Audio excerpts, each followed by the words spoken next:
Bom, vamos abrir a palavra do Senhor em 1 Coríntios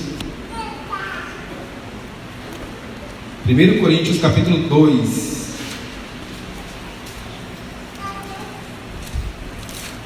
1 Coríntios capítulo 2,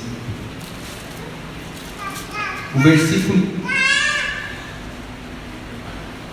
versículo 12 e o versículo 13, diz a palavra do Senhor: Mas nós não recebemos o Espírito do mundo, mas o Espírito que provém de Deus, para que pudéssemos conhecer o que nos é dado gratuitamente por Deus, as quais também falamos, não com palavras de sabedoria humana, mas com as que o Espírito Santo ensina, comparando as coisas espirituais com as espirituais. Vamos repetir somente a parte final, quando diz comparando as coisas espirituais com as espirituais, no 3. 1, 2, 3. Comparando as coisas espirituais com as espirituais. Amém. E é isso que a gente vai fazer hoje, em poucos minutos. Eu estou trazendo recentemente mensagens sobre escatologia. Para quem não sabe, escatologia é a doutrina que trata do fim do mundo, do arrebatamento da igreja, da volta de Jesus, da grande tribulação, do que vai acontecer antes de Deus transformar essa presente era na qual vivemos em uma nova era, ou em um novo modelo de mundo. E um dos textos que é considerado o pequeno Apocalipse, que é um Apocalipse resumido, né? A gente conhece o livro do Apocalipse, que são 22 capítulos, mas existe o que é chamado pequeno Apocalipse. Vamos abrir lá em Mateus, capítulo 24, no versículo 3. E hoje a gente vai fazer isso, comparar as coisas espirituais com as espirituais. Mateus capítulo 24, versículo 3. Diz a palavra do Senhor: E estando assentado no Monte das Oliveiras, chegaram-se a ele os seus discípulos, em particular dizendo: Dize-nos, quando serão essas coisas? E que sinal haverá da tua vinda e do fim do mundo? Aqui eles querem tirar uma dúvida com Jesus sobre o que seria escatologia.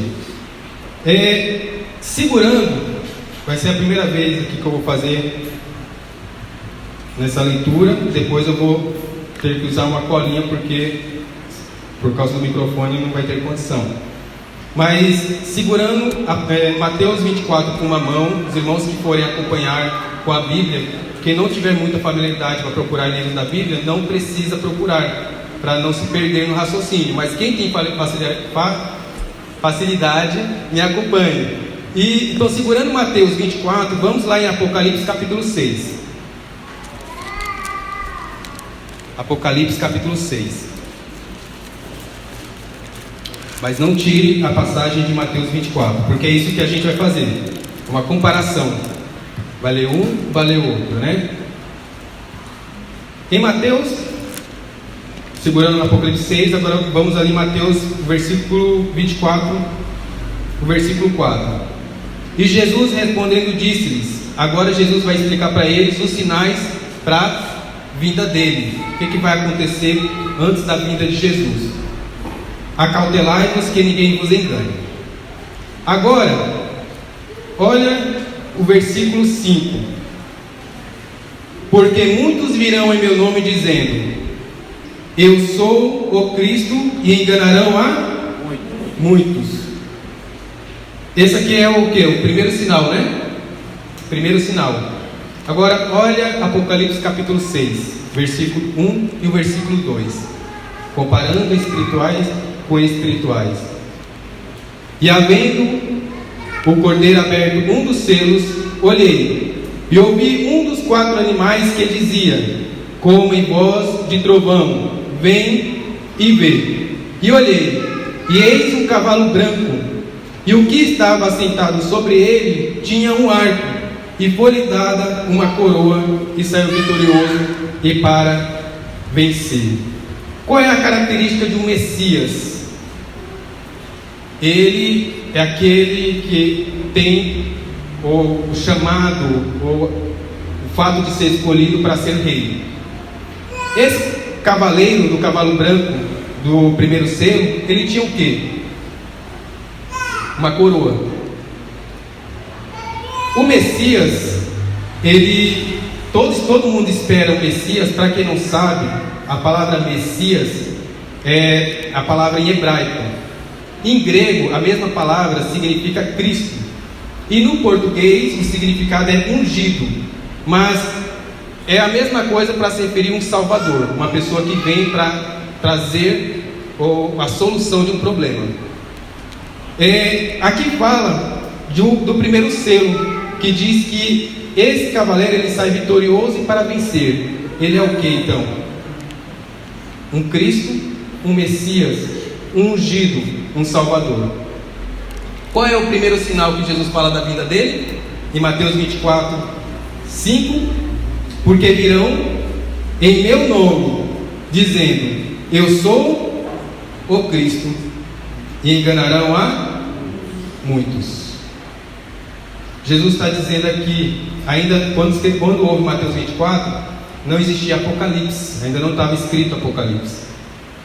Mas quando nós lemos e fazemos a comparação das coisas espirituais com as espirituais, o primeiro selo é o primeiro sinal para a vinda de Jesus. O primeiro selo. E aí nós lemos em Apocalipse 6, versículo 3, o segundo selo. Olha o que diz: e havendo aberto o segundo selo, ouvi o segundo animal dizendo: vem e vê. E saiu outro cavalo, vermelho, e ao que estava sentado sobre ele foi dado que tirasse a paz da terra, e que se matasse uns aos outros, e foi-lhe dada uma grande espada. Agora, quando lemos capítulo 24 de Mateus, versículo 6, olha o que diz: e ouvireis de guerra e de rumores de guerras. Olhai, não vos assusteis, porque é mister, ou necessário, que isso tudo aconteça, mas ainda não é o fim, porque se levantará nação contra nação e reino contra reino. Aqui é qual sinal? Número 2. E representa qual selo? O segundo. O segundo selo. Quando lemos Apocalipse capítulo 6, versículo 5, diz assim: e havendo aberto o terceiro selo, ouvi o terceiro animal dizendo: vem e vê. E olhei, e eis um cavalo preto, e o que sobre ele estava sentado tinha uma balança na mão. E ouvi uma voz no meio dos 4 animais que dizia: uma medida de trigo por um dinheiro, e 3 medidas de cevada por um dinheiro, e não danifiques o azeite e o vinho. Quando voltamos para Mateus 24, dando continuidade no versículo 7, a gente parou ali quando falava e reino contra reino. Depois vem o que? Haverá fomes. Representa qual dos selos?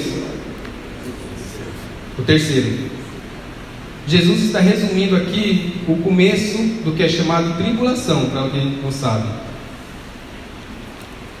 Quando vemos aqui Jesus falando do terceiro selo, voltando para Apocalipse, agora o versículo 7, capítulo 6, versículo 7.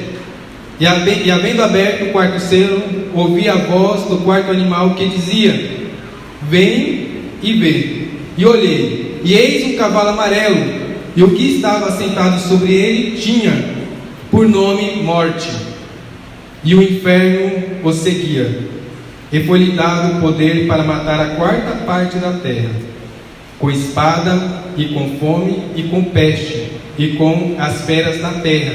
Um detalhe: no original, a palavra aqui que está cavalo amarelo, na verdade é uma cor esverdeada, como se fosse uma pessoa doente, pálida. E isso significa que a principal morte que este cavalo, ou que esse cavaleiro vai causar é por pandemias, epidemias e pandemias. Então, apesar deste selo estar falando de guerras, fomes, o forte desse cavalo vai ser doenças. E aí, quando nós voltamos para Mateus 24, esse é o quarto selo. Quando nós voltamos para Mateus 24, depois de fomes, lá no versículo 7 diz: e haverá fomes, que a gente já viu que é o terceiro selo, e pestes e terremotos em vários lugares. E aí, olha o que é interessante, porque com certeza os irmãos ouviram muito quando surgiu o Covid-19, e alguns crentes falaram: olha, isso porque ainda é o princípio das dores. Para alguns, desde o momento que Jesus ressuscitou, a gente ainda está no princípio das dores. E para alguns, vai terminar o princípio das dores quando Jesus arrebatar a igreja. Vou te dizer uma coisa. Olha o que Jesus diz, depois de ter passado quatro selos. Olha o que Jesus diz, no versículo 8: mas todas essas coisas, essas quais? Os 4 selos que a gente acabou de ler do Apocalipse capítulo 6. Todas essas coisas são o princípio das dores. Teve um começo e vai ter um fim. E vai ter um fim. Isso é, os selos que começam o princípio das dores. Nós não estamos no princípio das dores. E não vou ter tempo aqui, o tempo é curto, eu tenho que aproveitar o tempo, a Bíblia diz: revi o tempo. Mas sabe quando começa a abrir os selos? Quando houver o arrebatamento da igreja, é quando começa a abrir os selos. Isso é, após o arrebatamento da igreja, é que começa o princípio das dores. E sabe quanto tempo que dura o princípio das dores? 3 anos e meio.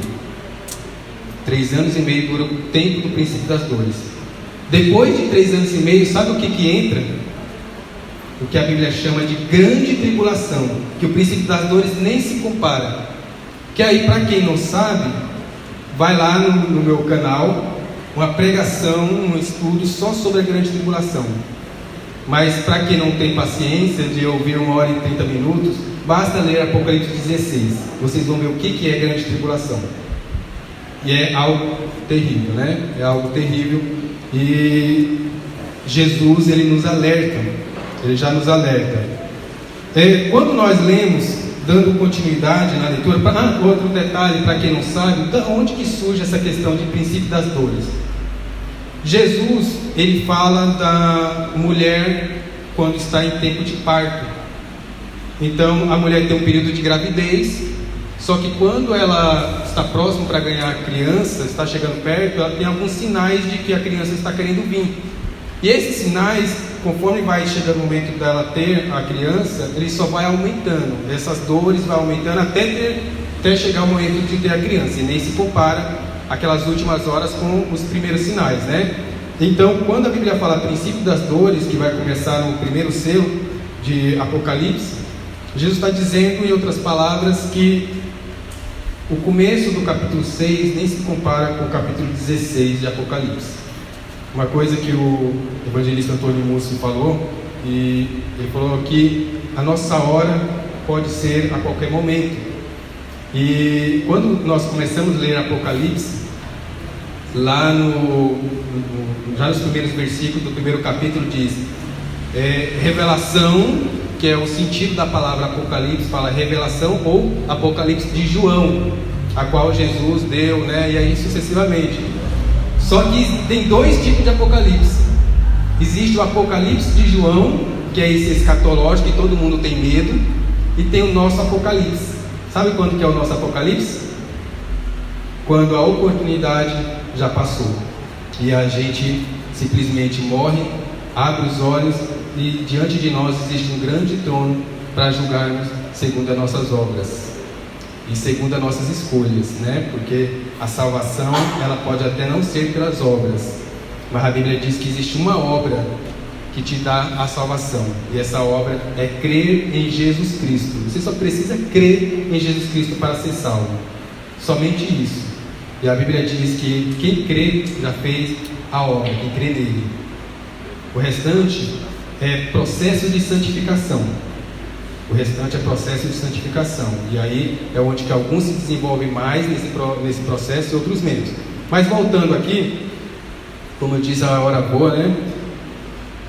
Então, até o quarto selo é o princípio das dores, Jesus falando. Olhe lá em Mateus 24, versículo 9. Então vos hão de entregar para serdes atormentados, e matar-vos-ão, e sereis odiados de todas as gentes por causa do meu nome. Neste tempo, muitos serão escandalizados, e trair-se-ão uns aos outros, e uns aos outros se aborrecerão, e surgirão muitos falsos profetas, e enganarão a muitos. E por se multiplicar a iniquidade, o amor de muitos se esfriará. Mas aquele que perseverar até o fim será salvo. E este evangelho do reino será pregado em todo o mundo, em testemunho a todas as gentes, e então virá o fim. Esse é o quinto selo. Como é que eu sei disso? Vamos voltar lá em Apocalipse capítulo 6, ou o que diz no versículo 9. E havendo aberto o quinto selo, vi debaixo do altar as almas dos que foram mortos por amor da palavra de Deus e por amor do testemunho que deram, e clamavam com grande voz, dizendo: até quando, ó Deus e santo dominador, não julgas e vingas o nosso sangue dos que habitam sobre a terra? E a cada um foi dada uma comprida veste branca, e foi-lhe dito que repousasse ainda um pouco de tempo, até que também se completasse o número de seus conservos e seus irmãos que haviam de ser mortos como eles foram. Sabe o que aqui está mostrando? Uma pessoa, o que ela pode fazer durante a vida? A expectativa de vida do ser humano é de 70 anos a 80. O que passa disso é canseiro e enfado. A gente estudou isso também na terça-feira. Qual é a perspectiva da vida do ser humano? Adolescente, criança para adolescente. Criança é brincar, adolescente é curiosidade, fase da curiosidade e pouco de estudo. Jovem, ele está já preocupado com o seu primeiro emprego, o que ele vai ser profissionalmente. Então ele pretende fazer uma faculdade para ter um bom emprego. Mas por que ele quer ter um bom emprego? Porque ele quer ter uma família e quer ter uma boa vida. Então ele estuda, faz faculdade para ter um emprego. Depois que ele tem um emprego, ele pretende formar uma família. Depois que ele forma uma família, que ele casa, ele quer ter filhos. Depois que tem filho, ele vai continuar trabalhando para manter os filhos, manter a esposa. E quando ele está nessa fase, ele está pensando em quê? Trabalhar para chegar numa idade que aposente. E aí chega na aposentadoria, ele quer curtir a aposentadoria. Só que resta quanto tempo para curtir a aposentadoria? Pouco tempo. Pensa que não, ele percebe que a vida não é tão simples. Que uma pessoa que ela chega numa certa idade, a família nem sempre chegou no ponto como ele foi planejado. E ele olha para o passado e fala: quanto tempo eu perdi fazendo coisas necessárias e boas. Não estou dizendo que não são necessárias, mas ele chega nessa idade e fala: eu acho que agora talvez eu sirva a Deus. Talvez eu sirva a Deus. Isso para quem chegou nesse tempo. Mas olha essas pessoas aqui, foram recolhidas da terra. Aqui foi por meio da morte, mas e quem foi por meio de uma doença e não teve tempo de arrependimento? Elas vão ter a mesma visão, só que diante delas, elas estão diante de Deus e dizendo: eu sei que eu não tenho culpa, porque eu não estou pedindo para o Senhor vingar de mim, eu estou pedindo para o Senhor vingar daqueles que nos mataram. Isso é, eu sei que eu estou salvo, eu estou seguro diante de Deus. Mas e os outros? Aqueles que morrerem e comparecerem diante de Deus, eles vão ter essa mesma segurança de dizer isso? Talvez não. Por quê? A gente vive aqui na terra como se nossa vida fosse eterna. Mesmo que lá no fundo a gente sabe que vai morrer, a gente pensa sempre o quê?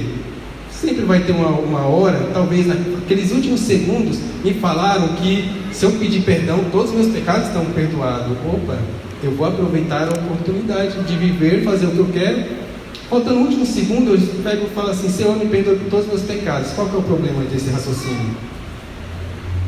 A Bíblia diz que o Espírito Santo ele vai convencer o homem do pecado, da justiça e do juízo. Isso é, o Espírito Santo é a pessoa que produz o arrependimento. Falar, Senhor, me perdoa de boca para fora, é muito fácil, mas a Bíblia diz que a salvação consiste em crer no coração e confessar com a boca. Primeiro vem no coração, antes de falar com a boca. A pessoa que tem esse tipo de raciocínio, ela já está planejando, isso é, ela não está já crendo no coração. Ela está querendo ser espertinha com Deus, ou espertinho com Deus. Ela está querendo escarnecer de Deus, como se estivesse falando para Deus: Deus, eu conheço a sua palavra, eu vou te passar a perna, eu vou fazer de tudo que eu bem entendo. E aí, se eu pegar uma doença, naquele momento do leito, eu vou dizer: Senhor, me perdoa. E aí eu sei que o Senhor vai me salvar. Mas e o arrependimento?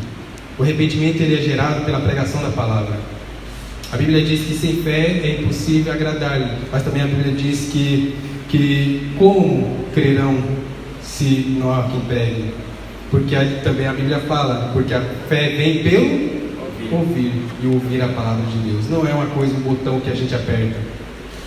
É necessário uma pregação específica para gerar uma fé específica. Quando eu trouxe uma pregação sobre prosperidade, é para gerar fé que me dê prosperidade. Mas quando eu trago uma pregação sobre escatologia, a coisa é mais séria. Não é necessário glória nem aleluia, mas é misericórdia, porque a gente se olha numa situação e tudo pode mudar de uma noite para o dia.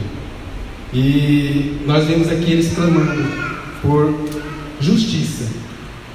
E quando nós voltamos em Mateus, a Bíblia fala que por se multiplicar o amor de muitos, se multiplicar a iniquidade, o amor de muitos se esfriará, no versículo 12. E aquele que perseverar até o fim será salvo. E este evangelho do reino será pregado em todo o mundo, em testemunho a todas as gentes, e então virá o fim. E aí eu pergunto, qual que é o último sinal para o arrebatamento da igreja? Quem crê que é o evangelho ser pregado por todo mundo? Levante a mão. Não fique constrangido, eu vou explicar. Quem crê que é o evangelho ser pregado para todo mundo, que este é o último sinal para o arrebatamento da igreja? Quem não crê? Levanta a mão, só para eu ver. Estão indecisos, né? Não sabem, porque não teve nem levantar para um nem para outro. É que realmente não sabem. Mas muitos olham esse versículo e dizem assim: o arrebatamento da igreja não pode acontecer agora. Por quê? Porque o evangelho não foi pregado. Tem pessoas lá que são índios, que não têm acesso a Facebook, não têm acesso a YouTube para ouvir as mensagens que algumas pessoas lançam. Alguns índios não têm informação sobre quem é Jesus. Então, escatologicamente, esse sinal não se cumpriu ainda. Eu tenho tempo para fazer o que eu bem entender, porque ainda falta um sinal. Isso é o que dizem.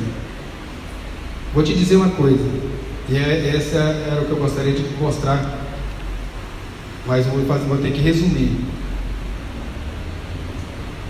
Esse evangelho do reino não é o último sinal. Para o arrebatamento não existe nenhum sinal. Existe uma diferença entre evangelho do reino e evangelho da graça.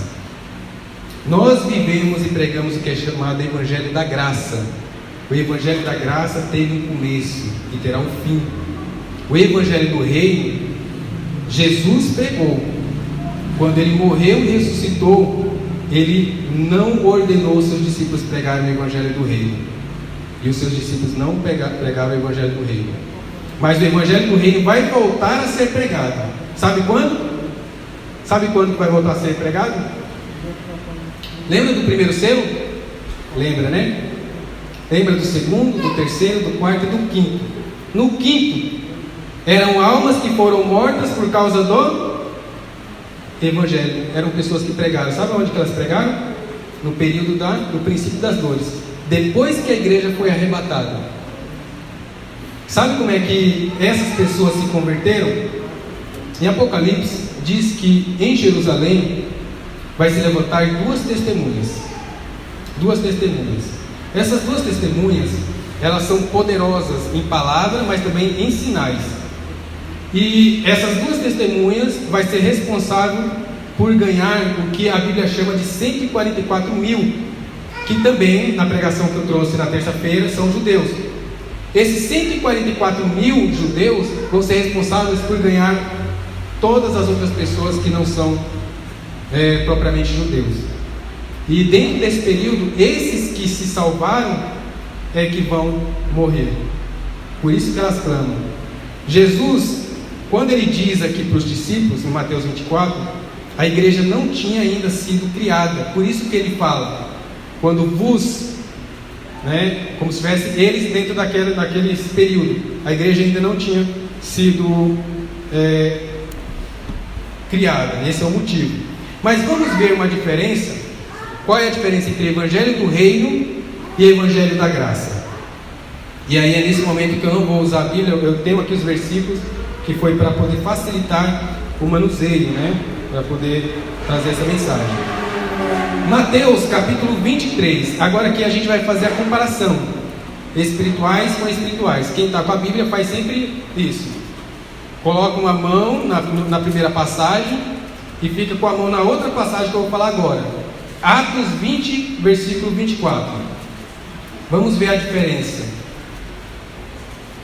Mateus 4, 23 diz assim: E percorria Jesus toda a Galileia, ensinando nas suas sinagogas e pregando o evangelho do reino, e curando todas as enfermidades e moléstia entre o povo. Jesus ensinava e pregava qual evangelho? Do reino. Agora vamos em Atos capítulo 20, versículo 24. Mas em nada tenho a minha vida por preciosa. Quem está falando aqui é o apóstolo Paulo, que é considerado o representante dos apóstolos dos gentios e ser daqueles que não são judeus. Mas em nada tenho a minha vida por preciosa, contanto que eu cumpra com alegria a minha carreira e o ministério que recebi do Senhor Jesus, para dar testemunho do evangelho da graça de Deus. Jesus pregava qual evangelho? Do reino. Jesus pregava o evangelho do reino. Paulo pregava qual evangelho? Da graça. Que diferença tem? A próxima a gente vai ver a diferença. Qual é a diferença entre o evangelho do reino e o evangelho da graça? Porque Jesus pregava o evangelho do reino, mas os apóstolos, a igreja, não pregam o evangelho do reino, pregam o evangelho da graça. Vou mostrar o porquê. Mateus capítulo 15, versículo 22, vamos ler até o 24, mas já segura a mãozinha aí, Mateus 15, versículo 22, e com a outra mãozinha, Efésios capítulo 2, versículo 11. Então, vamos ver qual é a diferença. Efésios capítulo 2, versículo 11. Então fica com a outra mãozinha em Efésios capítulo 2, versículo 11, e a outra mão em Mateus capítulo 15, versículo 22. Estamos comparando coisas espirituais com as espirituais. Mateus capítulo 15, versículo 22. E eis que uma mulher cananeia, que saíra daquelas cercanias, clamou dizendo: Senhor, filho de Davi, tem misericórdia de mim, que minha filha está miseravelmente endemoniada. Mas ele não lhes respondeu palavra. Isso é, Jesus não falou nada. E os seus discípulos chegaram ao pé dele, de Jesus, rogaram-lhe dizendo: despede, que vem gritando atrás de nós. Em outras palavras, manda ela embora, que ela está vindo atrás feito louco. Olha o que Jesus disse. E ele respondendo disse: eu não fui enviado senão as ovelhas perdidas da casa de Israel. Jesus pregava qual evangelho? Do reino. E o que ele está dizendo aqui? Qual é o conteúdo da pregação dele principal? O evangelho é para um povo específico. E quem é esse povo? A casa perdida de Israel. Sabe o que ele está dizendo? Essa mulher é judia? Não é, ela é cananeia. Essa mulher faz parte do sangue judeu? Não. Então, ela não faz parte, não agora, para receber a mensagem de salvação. Ela faz parte de um grupo futuro, mas ainda não. É tanto que ela diz, ela até clama, ela fala assim, Jesus fala, eu não posso dar o pão dos filhos para entregar aos cachorrinhos. Ela até diz, né, mas os cachorrinhos também comem das migalhas que caem da mesa do seu Senhor. Por causa da fé, Jesus abriu uma exceção. É uma exceção. Da mesma forma com o centurião romano, Jesus abriu uma exceção por causa da fé, mas não era de comum, porque o conteúdo do evangelho dele era o evangelho do reino, e o evangelho do reino era a pregação para Israel, os judeus. Agora, qual era o evangelho que Paulo pregava? O evangelho da graça. Vamos ver qual foi a diferença do evangelho do reino agora para o evangelho da graça. Efésios capítulo 2, versículo 11. Vai ser até o versículo 16. Portanto, só um detalhe: o evangelho do reino não inclui os não-judeus que são os gentios. Agora, o evangelho da graça. Portanto, lembrai-vos de que vós, no outro tempo, éreis gentios. Isso é, não-judeus. Eram gentios na carne e chamados incircuncisão pelos que na carne se chamam circuncisão feita pela mão dos homens. Que naquele tempo vocês estavam sem Cristo, separados da comunidade de Israel e estranhos aos concertos da promessa, não tendo esperança e sem Deus no mundo. Isso ele está falando tudo antes. Vocês, gentios, antes, vocês não tinham Cristo, vocês não tinham Deus, vocês não faziam parte das promessas. Esse foi o motivo porque Jesus disse para aquela mulher: não, você não tem direito àquilo que pertence aos filhos. Eu vim para Israel, não vim para vocês. Não agora. E aí Paulo está dizendo, isso tudo era a condição nossa. Nós somos judeus? Não somos. Então nós somos gentios. Essa era a nossa condição. Sem Deus no mundo. Sem Deus. Aí olha o que diz logo em seguida. Mas agora mudou o cenário. Mas agora em Cristo Jesus, vós, gentios, não judeus, que estáveis longe, já pelo sangue de Cristo chegaste perto, porque Ele, Cristo, é a nossa paz, o qual de ambos os povos fez um. Ambos os povos, judeus e gentios, fez um, e derribando a parede de separação que estava no meio, na sua carne desfez a inimizade, isto é, a lei dos mandamentos que consistiam em ordenanças, para criar em si mesmo dos dois um novo homem. Dos dois povos, Jesus está formando um novo homem, que não é nenhum e nem outro, fazendo a paz e pela cruz reconciliar ambos com Deus em um corpo, matando com ela a inimizade. Sabe o que Jesus está falando aqui? A graça forma um novo homem. E sabe qual é o nome desse novo ser? Igreja. Igreja. Paulo era judeu, mas os gentios não eram judeus e faziam parte agora de um novo corpo, uma igreja. É o evangelho da graça, que é o que está sendo pregado hoje. Aí eu ia falar de qual é o foco do evangelho do reino, que o foco é ira e vingança. O evangelho da graça é fugir da ira e fugir de uma vingança. Só que faltam alguns minutos, eu quero pular para dois detalhes do evangelho do reino e do evangelho da graça. O evangelho do reino, sabe quem é que vai pregar? Eu disse. Primeiro, as duas testemunhas. O que vai acontecer com as duas testemunhas? vão matar ela. As duas testemunhas. Está lá em Apocalipse capítulo 11. Depois os irmãos leem lá, não precisa ler agora. As duas testemunhas vão ser mortas no final dos 3 anos e meio. Só que quais são os frutos das duas testemunhas? 144 mil judeus. Sabe o que vai acontecer com 144 mil judeus? Todos vão serem mortos. Todos. E aí onde aparece o capítulo 14 de Apocalipse, que elas estão diante do Monte Sião e elas estão com o Cordeiro. Isso é, todas elas foram mortas. Não sobrou uma. Não sobrou uma. Qual é o fruto das pregações dos 144 mil? Todos aqueles que não são judeus. Vai ter salvação para aqueles que nunca ouviram o Evangelho.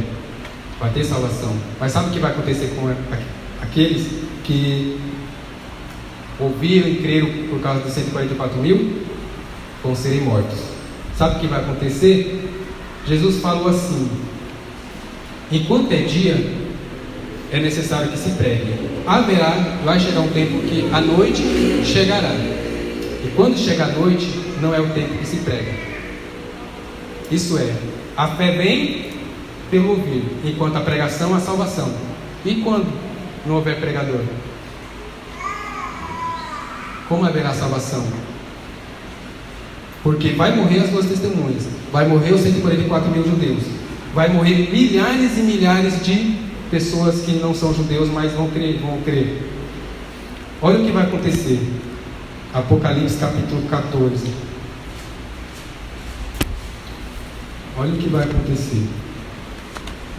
Apocalipse capítulo 14, versículo 6. Fica com a mãozinha aí. Agora vai para a outra mão, lá em 1 Pedro, capítulo 1, versículo 10. Comparando os dois evangelhos. O evangelho da graça e o evangelho do reino. O evangelho do reino. Uma curiosidade. Até anjo vai pregar. E sabe quando que anjo prega? Quando não tem mais pregador nenhum. Lembra de Balaão? Balaão era profeta. Diz que ele estava com 2 pessoas que não tinham sido chamadas para ser profeta. E ele iria profetizar algo que não era conforme a vontade do Senhor. Diz que um anjo fez com que a jumenta de Balaão atrapalhasse Balaão. Mas o anjo não usou as 2 pessoas que não eram profetas. Deus permitiu que a jumenta falasse, mas não usou as 2 pessoas que estavam fora da vontade de Deus. Isso é, o anjo ele só fala quando ninguém mais fala.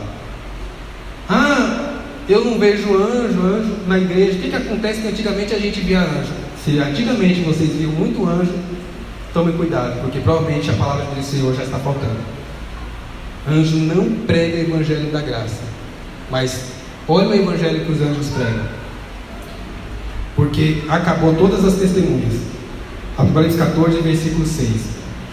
E ouvi outro anjo voar pelo meio do céu, e tinha um evangelho eterno para o proclamar aos que habitam sobre a terra. Olha só, habitam sobre a terra, e a toda nação, e tribo, e língua e povo, dizendo com grande voz. Olha o conteúdo da pregação deles: temei a Deus e dai-lhe glória, porque vinda é a hora do seu juízo. Parece uma pregação pesada que eu estou fazendo aqui, mas pesada vai ser o desses anjos. Porque fala aqui, e adorai aquele que fez o céu e a terra e o mar e as fontes das águas. E o outro anjo, o segundo anjo, seguiu dizendo: caiu Babilônia. Depois ouvem a pregação que eu fiz, eu explico quem é essa Babilônia. Aquela grande cidade que a todas as nações deu a beber do vinho da ira da sua prostituição. Ira, palavra-chave aqui.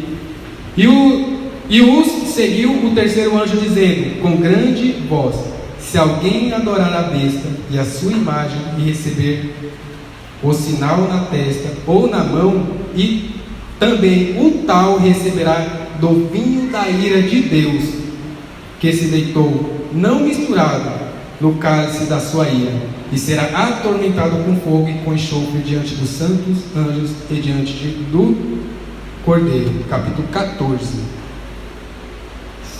Aqui, sabe como é que funciona essa pregação? Pode ter qualquer pessoa, seja índio que não tem internet, seja índio que está lá naquelas onde nunca chegou o evangelho. A pregação desses anjos, que é a pregação do reino, vai chegar a elas. É a última pregação. E aí o que acontece? O evangelho do reino será pregado a todas criaturas, todas as pessoas. Então virá o fim. Pode ver, depois do capítulo 14 vai ver algumas palavrinhas, mas no capítulo 16 começa a ser chamado a grande ira, a grande tribulação. Ninguém vai dizer assim, eu não ouvi. Mas o evangelho da graça? O evangelho da graça não precisa ser pregado para todos. Isso é, no sentido de que, se uma pessoa hoje, ela nunca ouviu o evangelho da graça, o arrebatamento não está impedido de acontecer por conta dessa pessoa nunca ter ouvido. Ah, não chegou lá na China, porque lá tem uma perseguição terrível contra cristãos. Não precisa para haver o arrebatamento. Mas uma coisa não vai acontecer: o anjo não tem permissão de pregar o evangelho da graça. Para finalizar, vamos ver então 1 Pedro, capítulo 1, versículo 10. O evangelho do reino o anjo prega, mas o evangelho da graça, anjo até gostaria de pregar, mas não pode. Não pode.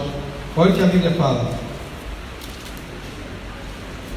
da qual salvação inquiriram e trataram diligentemente os profetas que profetizaram da graça. Está falando dos profetas do Antigo Testamento que já profetizavam alguns da igreja, da existência da igreja, que é o tempo da graça, que vos foi dado, isso é, foi dado a nós, indagando que tempo ou que ocasião de tempo o Espírito de Cristo que estava neles indicava anteriormente, testificando os sofrimentos que a Cristo havia de vir e a glória que se lhes havia de seguir, aos quais foi revelado que não para si mesmos, isso é, não para os próprios profetas daquele tempo, mas para nós, igreja, para nós, eles ministravam estas coisas que agora vos foram anunciadas por aqueles, aqui fala por todos os pregadores que pregam o evangelho da graça, por aqueles que pelo Espírito Santo enviado do céu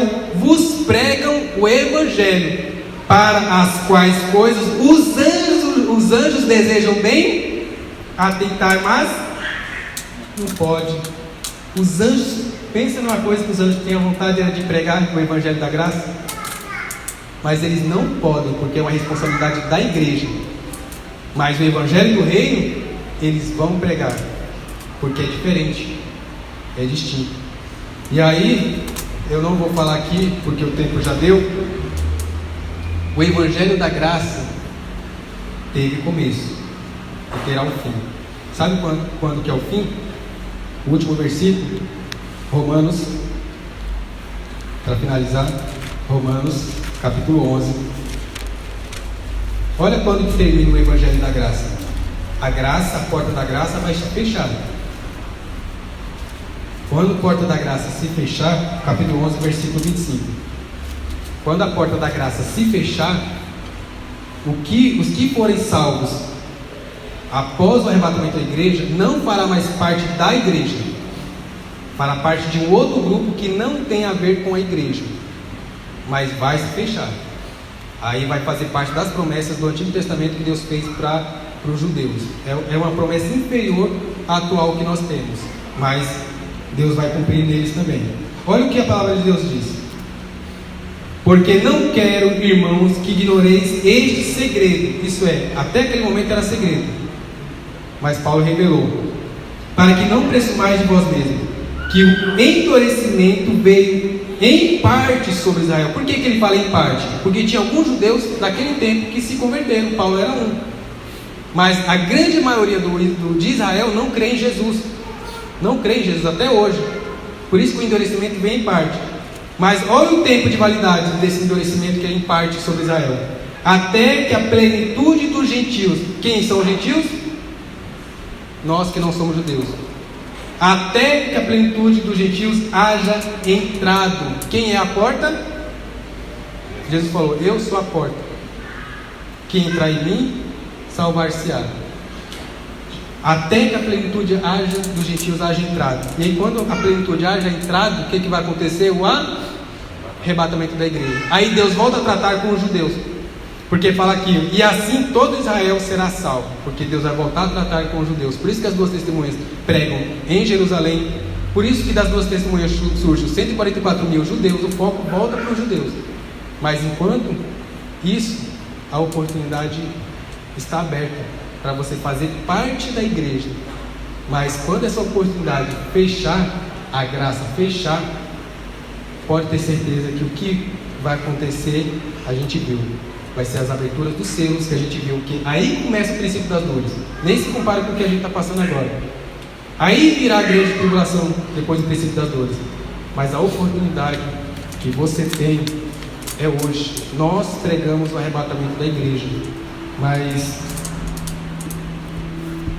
para os judeus, o que havia era a segunda vinda, que é uma vinda gloriosa, todo olho verá. E eu agradeço essa oportunidade de estar alertando os irmãos sobre o momento que nós vivemos. A qualquer momento, milhares de pessoas vão desaparecer, que são salvos em Cristo, que são crentes em Cristo Jesus, que mesmo com suas falhas, Jesus falou: eu não vim para pessoas que estão sãs, eu vim para pessoas que são doentes. O que é uma pessoa que está doente? Eu vou dar aqui um exemplo, não vou pedir permissão porque é minha mãe, mas a minha mãe, ela teve um AVC, e ela está tomando uma grande quantidade de remédio. Isso é, porque nela habita uma doença em potencial que pode retornar. Por isso que ela sempre tem que tomar o remédio, até ela ficar completamente sã. Sabe o que Jesus está dizendo? Eu vim para pessoas que estão doentes. E as pessoas que estão doentes precisam sempre vir a mim para receber o remédio necessário. Isso significa que toda hora a doença pode retornar. Aquela pessoa que falou: eu vou seguir a Jesus só quando eu tiver com a minha vida correta. Não, você está querendo ir para o hospital quando não está doente. Você está indo para o hospital quando não está doente. É isso quando você diz: eu só vou para Jesus quando tiver tudo ok com a minha vida. Quando eu tiver resolvido alguns problemas conjugais, quando eu tiver o meu nome limpo, e fica sempre adiando. E aí a morte chega. E a morte não pergunta se você se consertou ou não. Não pergunta. Mas Jesus fala: eu sou o médico. Se Jesus é o médico, a igreja é o quê? O hospital. Na igreja, se a igreja é um hospital, o que tem na igreja? Doente. Se Jesus é o médico, é o único que não tem doença. É o único que pode curar. Mas na igreja todo mundo tem seus defeitos. Todo mundo tem suas dificuldades. Todo mundo tem aquela parte da vida que eu não estou conseguindo lidar com isso. Isso tem a ver com o processo de santificação. É com o tempo que você vai vencendo as dificuldades espirituais, as dificuldades de vícios. É com o tempo.